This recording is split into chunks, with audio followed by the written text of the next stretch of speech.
How does Loki's hammer work? What devil fruit powers do the Holy Knights have? And overall, how will everything escalate on Elbaf? In this video, I will try to predict what will happen in One Piece in the coming weeks. Leave a like, subscribe to the channel so you don't miss anything. Let's get started. There are still 3 Holy Knights there. Shamrock didn't appear in the last chapter, so it's possible that he has already returned, as he was supposed to head back to Mary Geoise due to a higher authority or greater importance. He might have already traveled there off screen, and we just didn't see it, which would be unfortunate because we all wanted to see his meeting with Luffy. Luffy mistaking him for Shanks at first, but then noticing he has both arms and no scar, realizing, that's not Shanks. Who are you? Are you his brother? That would have been great to see. Maybe we won't get that now, but at some point it's bound to happen. Then there's Saint Gillingham, who we only saw in his hybrid form. He was asleep at the end and mentioned how things would go with the children. It seems like he is responsible for making them sleepwalk and fall asleep, likely due to his devil fruit, possibly a mythical Zoan Kirin fruit, which could have strange abilities like putting people to sleep. Then we have Somas, the other Holy Knight, who asked Gunko if she feared anything. She answered, Nika, which means he must be the one bringing the children's fears to life. He must be the one who is responsible for it. And of course, Gunko is guiding the sleepwalking children in the right direction with her arrow.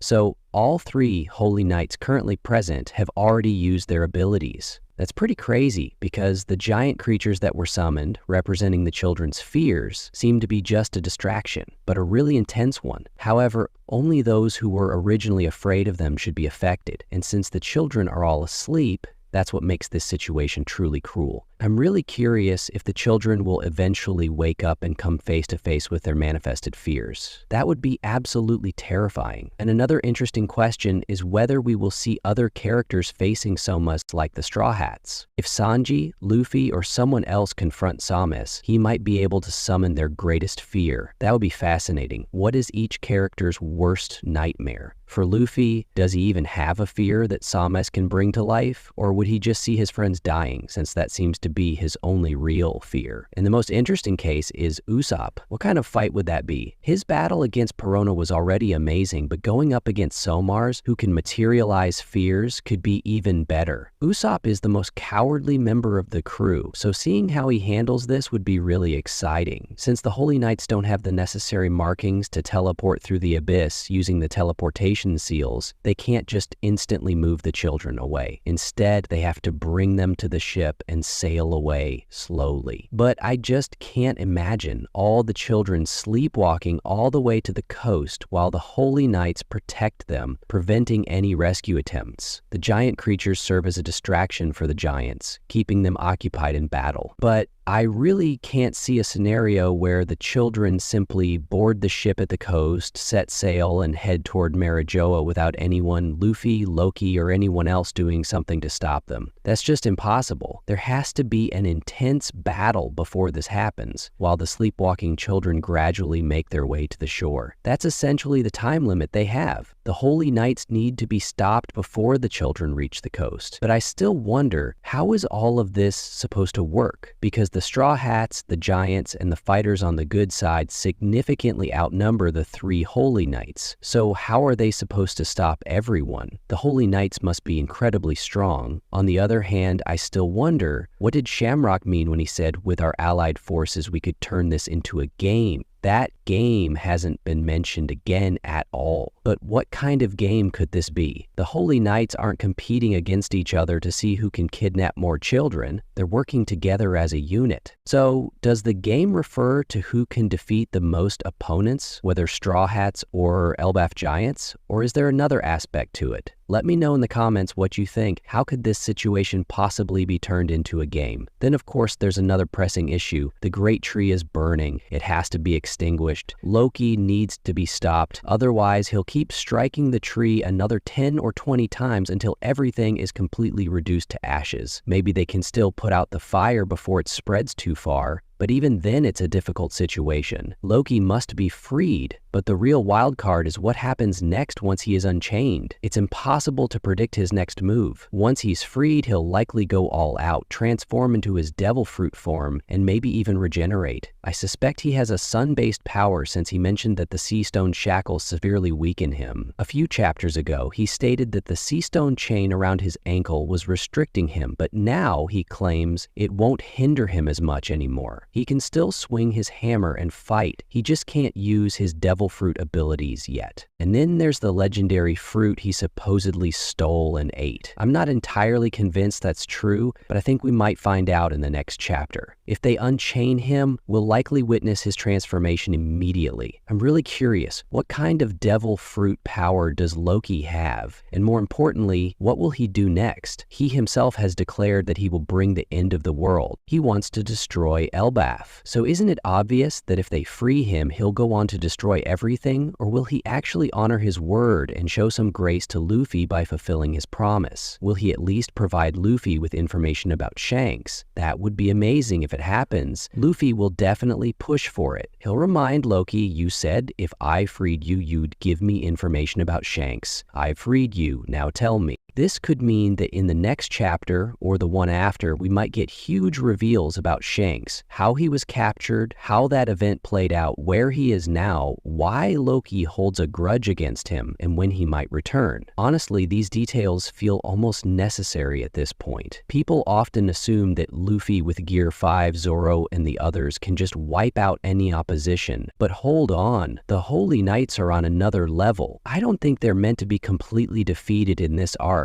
Maybe one or two of them will be taken down, but I doubt all three will be. I just don't see Gunko being defeated here. In general, the Holy Knights don't seem like honorable fighters. They're schemers. I wouldn't be surprised if they retreat before being completely defeated using some underhanded tactics to escape. They're very different from previous opponents. Yes, Luffy has fought emperors before, and Kaido was one of the strongest foes imaginable, but at least Kaido had some pirate honor. He stood his ground like a warrior. The Holy Knights, however, feel different. They use sneaky, dirty tricks to achieve their goals, making them unlike any enemies we've seen before. And then there's Scopper Gaban, who is on Elbaf, but has already left after his test of strength. He handed Luffy the key, almost as if he had foreseen what was coming. He sensed the hockey in the castle. Maybe he even felt the presence of the other Holy Knights when they were summoned. Perhaps Scopper Gaban knew everything. He told Luffy, if Elbaf remains a safe place,